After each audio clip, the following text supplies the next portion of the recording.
12 मई 2026 की आधी रात वॉशिंगटन डीसी के एक सिक्योर्ड रूम में एक फोन कॉल हुई। दूसरी तरफ था बीजिंग और इस एक कॉल ने दुनिया का नक्शा बदलने की नींव रख दी। 3 दिन बाद जब डोनाल्ड ट्रंप की एयरफोर्स 1 बीजिंग से वापस उड़ी, दुनिया के एनालिस्ट्स सन्न थे, क्योंकि जो हुआ था वो सिर्फ एक डिप्लोमैटिक विजिट नहीं था, ये था एक नई वर्ल्ड ऑर्डर की घोषणा।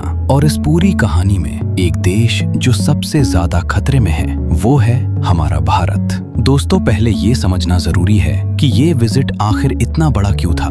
2017 के बाद से यूएस और चाइना के रिश्ते लगातार बिगड़ते रहे। Trade war, technology ban, Covid का ब्लेम गेम, ताइवान पर मिलिट्री टेंशन और फिर यूक्रेन रशिया वॉर में दोनों देशों का ऑपोजिट स्टांस। इन 9 सालों में कोई भी अमेरिकी राष्ट्रपति चाइना नहीं गया था। बाइडेन गए नहीं। ओबामा के बाद ये गैप इतना लंबा हो गया था कि दुनिया मान चुकी थी यूएस चाइना के बीच एक कोल्ड वॉर 2.0 शुरू हो चुकी है। लेकिन फिर मई 2026 में एक ऐसा अनाउंसमेंट हुआ जिसने सबको चौंका दिया। डोनाल्ड ट्रंप खुद बीजिंग जा रहे हैं और साथ में ले जा रहे हैं इलॉन मस्क, जेनसेन हुआंग जैसे अमेरिका के सबसे पावरफुल बिजनेसमैन। ये सिर्फ एक डिप्लोमैटिक विजिट नहीं थी, ये था एक केयरफुली प्लान्ड रीसेट। और इस रीसेट के पीछे थी एक बड़ी स्ट्रैटेजी। लेकिन किसकी स्ट्रैटेजी, ट्रंप की या शी की? यही सवाल आज हम सुलझाएंगे।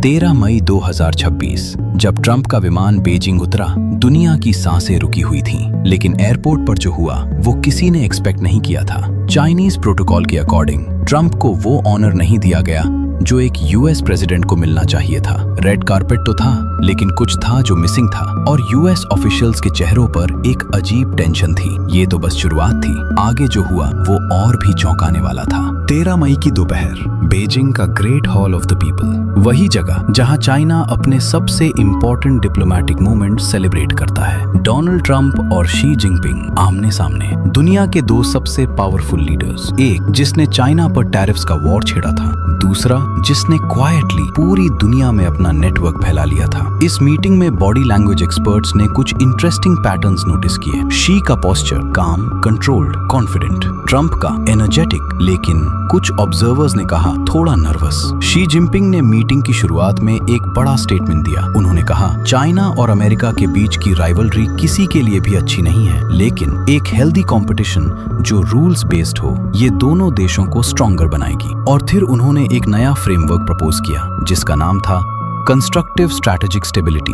ये 3 शब्द जियोपॉलिटिक्स में बहुत मायने रखते हैं। कंस्ट्रक्टिव मतलब हम मिलकर कुछ बनाएंगे, स्ट्रैटेजिक मतलब ये लॉन्ग टर्म प्लान है, स्टेबिलिटी मतलब वॉर नहीं, डील। लेकिन क्या ये सच में एक जेन्युइन फ्रेमवर्क था या ये शी का एक केयरफुली क्राफ्टेड डिप्लोमैटिक ट्रैप था? इसका जवाब आगे मिलेगा। मीटिंग के बाद जब ट्रंप प्रेस कॉन्फ्रेंस में आए, उनके चेहरे पर एक बड़ी मुस्कान थी। उन्होंने कहा we made some fantastic trade deals, great for both countries. लेकिन डिटेल्स क्या थे? चाइना ने एग्री किया अमेरिकन एयरक्राफ्ट खरीदने पर, एग्रीकल्चरल प्रोडक्ट्स, व्हीट, सोयाबीन्स, इनकी बड़ी डील्स, और दोनों देशों ने ट्रेड और इन्वेस्टमेंट काउंसिल्स बनाने पर हाँ कहा। लेकिन यहाँ एक कैच था जो वॉशिंगटन के एनालिस्ट ने क्विकली नोटिस किया। इनमें से ज्यादातर डील्स थी ब्रॉड कमिटमेंट्स, कोई स्पेसिफिक नंबर नहीं, कोई डेडलाइन नहीं। ये वैसा ही था जैसे कोई कहे कोई एनफोर्समेंट मैकेनिज्म नहीं। हाँ, मैं कभी तुम्हें लोन वापस करूंगा, लेकिन कब, कैसे, इसका कोई जवाब नहीं। तो क्या ट्रंप को चाइना ने दिखावे की डील से खुश कर दिया या सच में कुछ बड़ा हुआ था? जवाब के लिए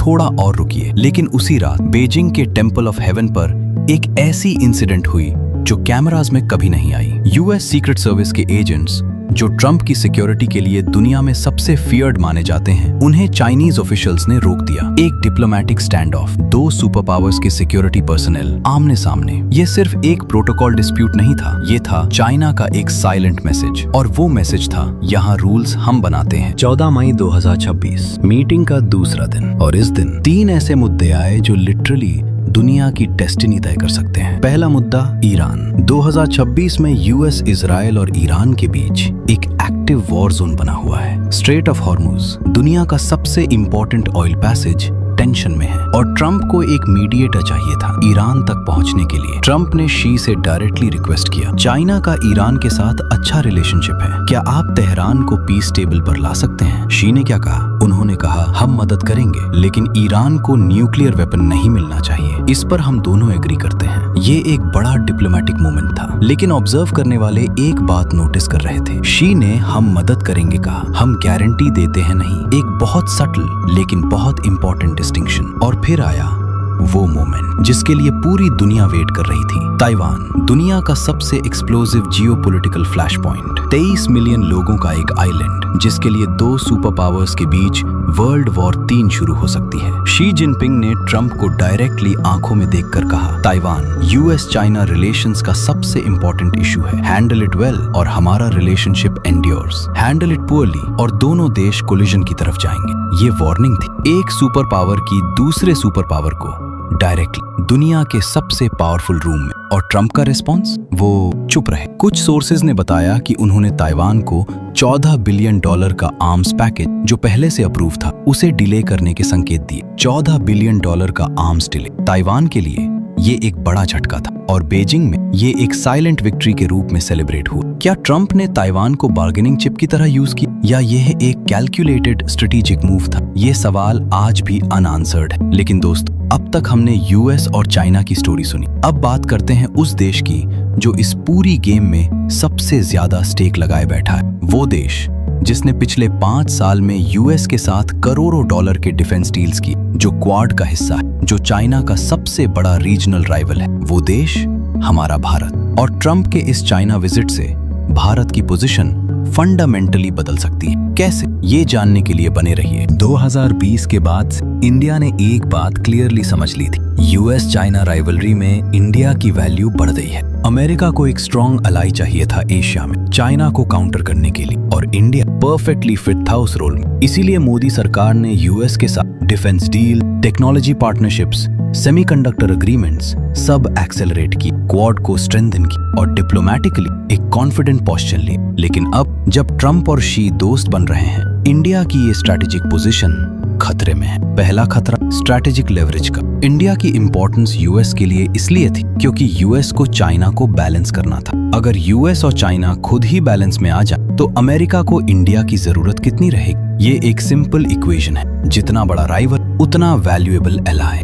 राइवल कम हुआ, एलाई की वैल्यू भी कम। दूसरा खतरा इकोनॉमिक। 2020 के बाद से ग्लोबल कंपनीज एक स्ट्रैटेजी फॉलो कर रही थी, चाइना पर डिपेंडेंस कम कर एक और मैन्युफैक्चरिंग हब बनाओ, और वो +1 ज्यादातर इंडिया था। एप्पल, सैमसंग, फॉक्सकॉन सब इंडिया में फैक्ट्रीज लगा रहे थे। इंडिया का मैन्युफैक्चरिंग सेक्टर बूम कर रहा था। लेकिन अगर यूएस चाइना ट्रेड डील से चाइनीज फैक्ट्रीज फिर कॉम्पिटिटिव हो जाए, अगर टैरिफ्स हट जाए, चाइनीज प्रोडक्ट सस्ते हो जाए, तो कंपनीज इंडिया में इन्वेस्टमेंट क्यों करेंगी? ये इंडिया के मैन्युफैक्चरिंग ड्रीम के लिए एक डायरेक्ट थ्रेट है। तीसरा खतरा, शायद सबसे डेंजरस, पाकिस्तान। चाइना पाकिस्तान का सबसे बड़ा सपोर्टर है। न्यूक्लियर टेक्नोलॉजी, मिसाइल्स, सीपेक सब चाइना की मदद से। अमेरिका ट्रेडिशनली चाइना पर प्रेशर डालता था पाकिस्तान को रिस्ट्रेन करने के लिए। लेकिन अगर यूएस चाइना रिलेशंस वार्म हो जाए, अगर दोनों एक दूसरे के एलाइज बन जाए, तो क्या अमेरिका चाइना को पाकिस्तान पर प्रेशर के लिए कहेगा? बिल्कुल नहीं। इंडिया की वेस्टर्न बॉर्डर पर यह सिचुएशन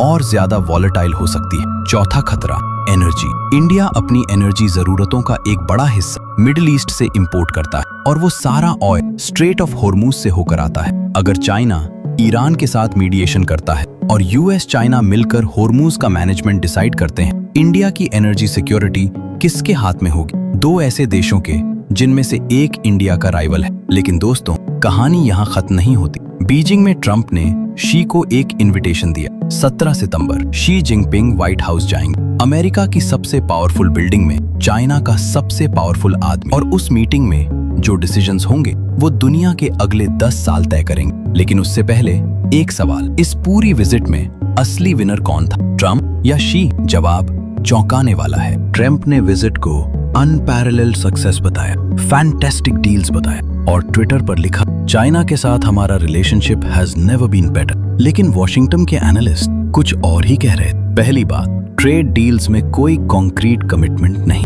दूसरी बात, ताइवान आर्म्स पैकेज डिले हुआ, ये शी की जीत है। तीसरी बात, ईरान मीडिएशन में चाइना को एक न्यू ग्लोबल रोल मिला। चौथी बात, कंस्ट्रक्टिव स्ट्रेटेजिक स्टेबिलिटी फ्रेमवर्क। ये इसेंशियली चाइना की लैंग्वेज थी जो ट्रंप ने एक्सेप्ट की। एक सीनियर एनालिस्ट ने कहा, ट्रंप गए थे डील मेकर की तरह, लेकिन जो हुआ वो था शी का master class in diplomacy. Xi Jinping ने एक चेस ग्रैंड मास्टर की तरह खेला। ट्रंप को वो दिया जो उन्हें चाहिए था, optics of success, feel of winning, लेकिन असल स्ट्रैटेजिक गेन्स वो क्वाइटली खुद ले गए। ये G2 वर्ल्ड की शुरुआत है, एक ऐसी दुनिया जहां यूएस और चाइना मिलकर ग्लोबल रूल्स सेट करते हैं और बाकी सब, इंडिया, यूरोप, जापान, उन रूल्स को फॉलो करते हैं। लेकिन दोस्तों, क्या इंडिया सच में हेल्पलेस है? क्या ये विजिट इंडिया के लिए सिर्फ बैड न्यूज है? नहीं, हिस्ट्री गवाह है, इंडिया ने हमेशा चैलेंजेस को अपॉर्चुनिटीज में बदला है। पहला अपॉर्चुनिटी, स्ट्रेटेजिक ऑटोनॉमी। इंडिया हमेशा से नॉन अलाइनमेंट में बिलीव करता रहा है।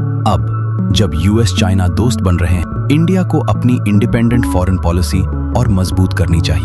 Russia, middle east, Europe, Africa, India के अपने रिलेशनशिप्स अपनी ओन टर्म्स पर। दूसरा अपॉर्चुनिटी, डोमेस्टिक मैन्युफैक्चरिंग को बूस्ट। चाइना प्लस एक स्ट्रैटेजी अभी खत्म नहीं हुई, लेकिन इंडिया को अपनी मैन्युफैक्चरिंग कॉम्पिटिटिवनेस खुद बढ़ानी होगी। Infrastructure, ease of doing business, skill labour, इन पर फोकस करना होगा। तीसरा, क्वाड को और मजबूत करना। इंडिया, जापान, ऑस्ट्रेलिया, यूएस, ये अलायंस अभी भी रेलेवेंट है और इंडिया को इसमें लीडरशिप रोल लेना चाहिए। भारत एक राइजिंग पावर और राइजिंग पावर्स चैलेंजेस से नहीं डरते, वो चैलेंजेस को अपनी ग्रोथ की सीढ़ी बनाते हैं। तो दोस्तों, ट्रंप का चाइना विजिट ये सिर्फ 3 दिन की डिप्लोमैटिक ट्रिप नहीं थी, ये था एक नई वर्ल्ड ऑर्डर की घोषणा, जहां 2 सुपर पावर्स यूएस और चाइना अपने डिफरेंसेस मैनेज करते हुए मिलकर दुनिया को शेप करना चाहते हैं। इस गेम में इंडिया को न तो घबराना है, न किसी के साथ अंधा अलाइन होना है, बल्कि अपनी स्ट्रेंथ बिल्ड करनी है, अपनी इकोनॉमी मजबूत करनी है, अपनी मिलिट्री केपेबल बनानी है और डिप्लोमैटिकली हर साइड से बेस्ट डील लेनी है। क्योंकि आखिर में जियोपॉलिटिक्स एक गेम है और सबसे स्मार्ट प्लेयर वो नहीं होता जो सबसे जोर से बोलता है। सबसे स्मार्ट प्लेयर वो होता है जो सबसे लंबे समय तक सबसे ज्यादा ऑप्शंस ओपन रखता है, और भारत उस गेम में अभी भी सबसे इंटरेस्टिंग प्लेयर है। दोस्तों, अगर ये एनालिसिस आपको वैल्यूएबल लगी तो चैनल को सब्सक्राइब करें, बेल आइकॉन जरूर दबाएं, क्योंकि जियोपॉलिटिक्स हर दिन बदलती है और हम हर बड़ी घटना का सबसे डीप एनालिसिस सबसे पहले आप तक लाते हैं। कमेंट में बताइए, क्या आपको लगता है ट्रंप का ये चाइना विजिट इंडिया के लिए थ्रेट है या अपॉर्चुनिटी? नीचे कमेंट करें और अपनी राय शेयर करें।